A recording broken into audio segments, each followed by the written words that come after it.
and welcome to THQ TV coming from Gamescom in Cologne. An absolute must-have for adventure fans is Darksiders 2. Marketing manager Jay Fitzlove will now tell me everything about this brand new game. Jay, nice to meet you. How does the storyline fit in with the original Darksiders? So in Darksiders 2, it takes place along the same timeline as the first Darksiders, except Death is trying to clear his brother's war name, so he's working behind the scenes in places that the players didn't see in Darksiders 1.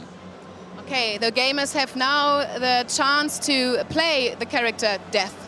Can you tell me something about him? So Death and War, they're both horsemen of the apocalypse, but Death is more, in combat, more agile. He doesn't block, he dodges. He's a lot faster, more sleek. Killing is an art to Death, whereas War is more straightforward.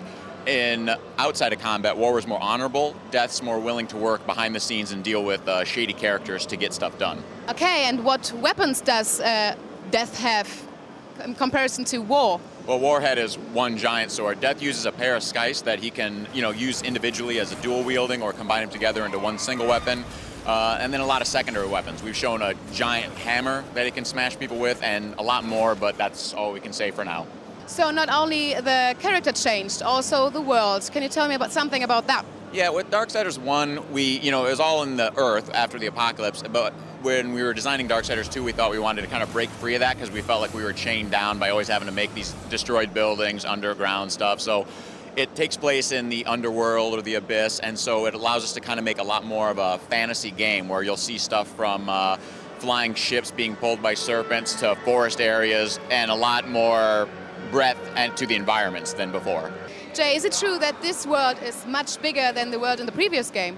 Yeah, we were able to design a lot bigger game this time around with a lot more dungeons than the previous world and a lot more areas to explore. Open areas for you to traverse around. And when I say a lot more dungeons, I want to add that a lot of people complained about too much backtracking in the first Darksiders, so a lot more dungeons, a lot bigger game, but the dungeons are smaller. So if you have to go back, you won't have to walk for a long time to get to what you're trying to find. This game was one of the first games talked about for Wii U.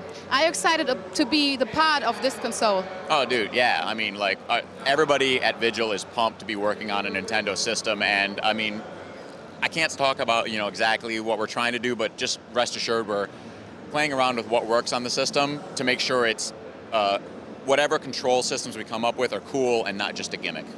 What everybody wants to know, I guess, when can we see more of Darksiders 2? Soon, in the months to come. I can't give you an exact time, but when we're ready to show more, we want to show more, but we'll get there.